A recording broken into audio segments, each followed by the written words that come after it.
Hi, I'm Robert with ApplianceVideo.com. Today we'll be taking a look at the wheel assembly on this Fisher Paykel bottom mount refrigerator.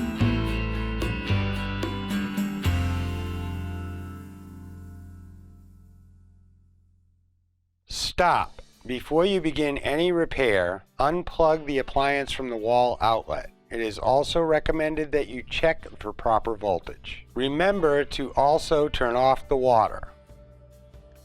A faulty wheel assembly on the Fisher Paykel bottom mount refrigerator will cause the unit to be rocky or uneven.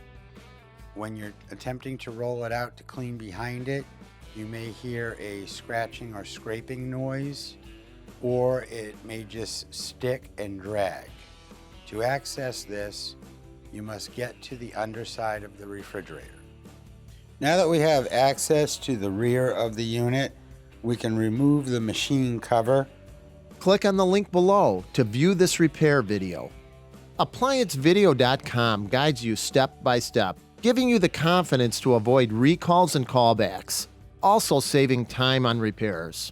Whether you're up against an uncommon repair or the latest appliance on the market, our videos have been created with you in mind.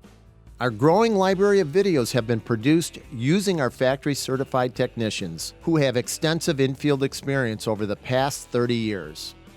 ApplianceVideo.com provides high-quality repair videos that anyone can follow, regardless of their skill level. We are here to help. Click on the link below to view this repair video and let us help you do it right the first time.